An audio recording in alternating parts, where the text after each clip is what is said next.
Hey, so let's check out some of these 3D games that are on the Zune HD now. They're actually free to download. You just have to go on your computer and get them. I grabbed a few. If you're anything like me, you're most interested in Project Gotham here. And like all the other Zune apps, it's going to show you an ad as it loads in. So, it's a free game, so maybe ads aren't so bad, but you might have some feelings on that. So this takes a second to load in, even though it does have that Tegra chip. But once it does load in, you can see that it's actually going to be pretty impressive. So let's just do a quick start here. I've hooked up some delightfully nasty speakers so you can hear the audio.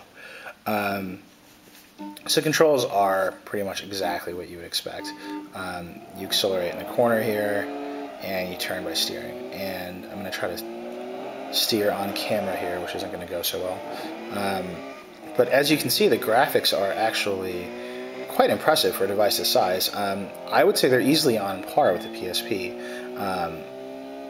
There are some pretty high quality textures, some pretty accurate reflections, and the frame rate is super smooth, super high. So overall, for a device like the Zune, which is absolutely tiny if you've seen it in person, this is so hard to drive on camera, absolutely tiny if you've seen it in person, these are some pretty impressive graphics. Now, whether or not the controls are on par with the PSP, I think, is a question that you have to ask yourself, and that Sony would probably love if you asked yourself. But in terms of the graphics, they're certainly quite impressive. Now, if we go to a game that's sort of more integrated with the Zune, you can kind of see how it works. So let's try AudioTilt here.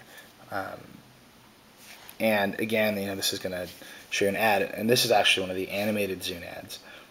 So, again, you might have your own feelings on ads on a device that you own, but, for the most part, they're free games, so you can't really complain too much. And, the advertising isn't that intrusive, it just shows up when you load the game. But, again, there are certainly opinions on whether or not that advertising is okay. So, you can just load this in, and let's see how much music is on here. Sure. So again, this is the Tegra chip at work, and it's not slow by any means. It's not it's not an Xbox 360, but it certainly holds its own in getting the job done here.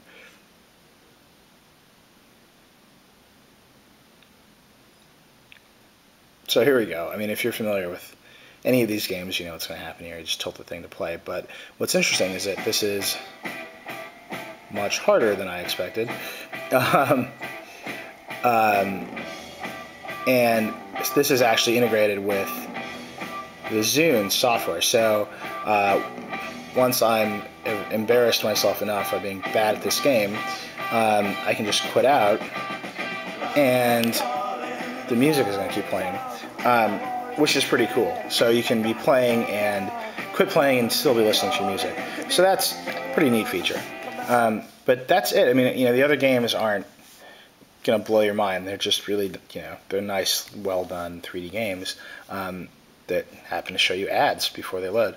So that's it. That's 3D games in the Zune HD.